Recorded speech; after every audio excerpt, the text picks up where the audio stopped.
दोस्तों, जब भी हम चांद को आकाश से देखते हैं तो हमें एक अलग एहसास होता है। दरअसल हमारा चांद सौरमंडल का पांचवा सबसे बड़ा उपग्रह है। दोस्तों, हमारा चांद रात के समय में जितना अच्छा दिखता है, उसके बनने की प्रक्रिया उससे भी ज़्यादा कठिन है। हमारे चांद को अलग अलग देशों में अलग अलग धर्मों के साथ मान्यता दी जाती है। वैज्ञानिकों द्वारा हमारा चांद हमारे लिए बहुत ही महत्वपूर्ण योगदान देता है, क्योंकि न सिर्फ ये धरती से अंधेरा ही दूर नहीं करता, बल्कि ये धरती पर जीवन संभव होने का कारण भी बना रहता है। लेकिन दोस्तों, फिर भी हमारे मन में ये आता है कि हमारा चांद कैसे बना है, तो आज हम उसी के बारे में जानेंगे। तो चलिए दोस्तों, आज हम वक्त से पीछे चलते हैं। अब हम 4.6 अरब साल पीछे जाने वाले हैं, जब सौरमंडल में एक तारे का जन्म हुआ था। ये और कोई तारा नहीं, अपना सूरज ही है। उस समय हमारे सौरमंडल में कोई भी ग्रह नहीं था। इस समय हमारे सौरमंडल में कोई भी ग्रह मौजूद नहीं था। चारों तरफ धूल और कण के बादल थे, जो सूर्य की गुरुत्वाकर्षण बल के कारण उसकी परिक्रमा कर रहे थे। और यह प्रक्रिया कई करोड़ों सालों तक चलती रही, और इस प्रक्रिया के दौरान कई सारे छोटे छोटे कण आपस में टकराते रहे, और इस प्रक्रिया के चलते कई सौ ग्रहों का निर्माण हुआ। समय के परिवर्तन के अनुसार ये सभी छोटे छोटे ग्रह आपस में मिलने लगे, और इसी बीच हमारी पृथ्वी का भी निर्माण हो रहा था। हमारी पृथ्वी एक गेंद के रूप में तैयार हो चुकी थी। आज से तकरीबन 4.5 अरब साल पहले हमारी पृथ्वी एक ग्रह का रूप ले चुकी थी, और यह किसी खौलते लावे से कम नहीं थी। इसका तापमान 1200 डिग्री सेल्सियस था, यानी कि हमारी पृथ्वी किसी नर्क से कम नहीं थी। इस समय हमारी पृथ्वी पर कई लाखों की संख्या में एस्टेरॉयड की बरसात हो रही थी, जो हमारी पृथ्वी पर लावों को जन्म दे रही थी। हमारे सौरमंडल में जल्द ही एक थिया ग्रह का निर्माण हुआ था, जो पृथ्वी के गुरुत्वाकर्षण बल के आकर्षित होने के कारण पृथ्वी के पास आ रहा था। वह 15 किलोमीटर प्रति सेकंड की रफ्तार से, यानी कि गोली की रफ्तार से 20 गुना तेज रफ्तार से आ रहा था, और वह पृथ्वी से टकरा गया, जिससे पृथ्वी का आधा भाग अंतरिक्ष में चला गया, और ये पृथ्वी का भी चक्कर लगाने लगे थे। और अब पृथ्वी के भी शनि ग्रह जैसे रिंग हो चुके थे, और इनमें से कुछ टुकड़े पृथ्वी पर बरसने लगे, और यही टुकड़े आगे चलकर एक हो गए, जिससे एक खगोलीय पिंड का आविष्कार हुआ। यह खगोलीय पिंड कोई और ही नहीं, हमारा चांद है।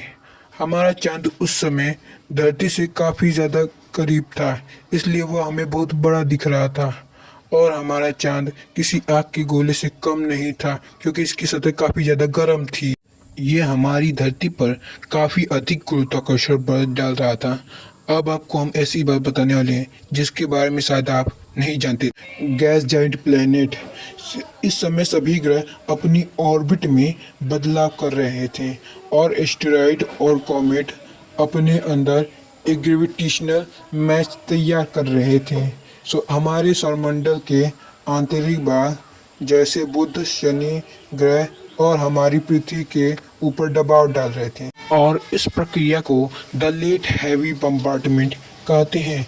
चांद के कमजोर परत वाले हिस्से में एस्टेरॉयड के गिरने की वजह से चांद के अंदर का लावा बाहर आने लगा, और इस समय हमारा चांद किसी आग के गोले की तरह कम नहीं था, और यह चांद हमारी धरती के बेहद करीब था। और यह चांद हमारी धरती पर आज के मुकाबले 30 गुना ज़्यादा प्रभाव डालता था।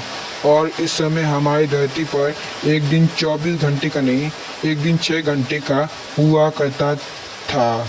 धरती का लावा आज के समुद्री लहरों के मुकाबले 20 गुना ज़्यादा ऊंचाई तक उठा करता था, और समय के बदलते हुए पृथ्वी शांत होने लगी, और इस पर पहली परत का निर्माण होने लगा।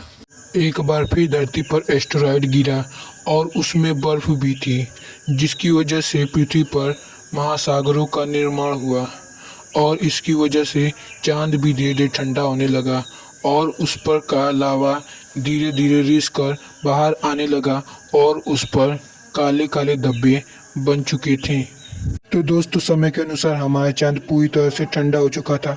उस समय हमारा चांद पहली बार पृथ्वी से दिखने लायक था, लेकिन चांद की हमारी पृथ्वी से यह नज़दीकी हमारे महासागरों को बहुत ज़्यादा प्रभावित कर रही थी।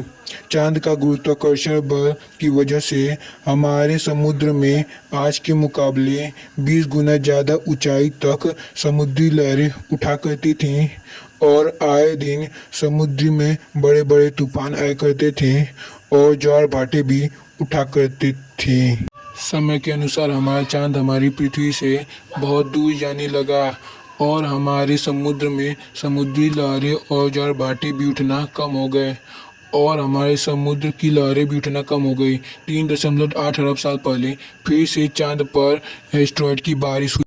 समय के अनुसार हमारे चांद पर बड़े बड़े क्रेटर्स का निर्माण हो गया था और समय के अनुसार हमारा चांद हमारी पृथ्वी से बहुत दूर हो चुका था और चांद के बनने की वजह से हमारी धरती 23.5 डिग्री के एंगल से झुक गई, जिसकी वजह से रोटेशन स्पीड में काफ़ी ज़्यादा फर्क पड़ा और उसी की वजह से पृथ्वी पर एक दिन 24 घंटे का होने लगा और इसी झुकाव की वजह से पृथ्वी पर कई सारे मौसम बनना शुरू हो गए।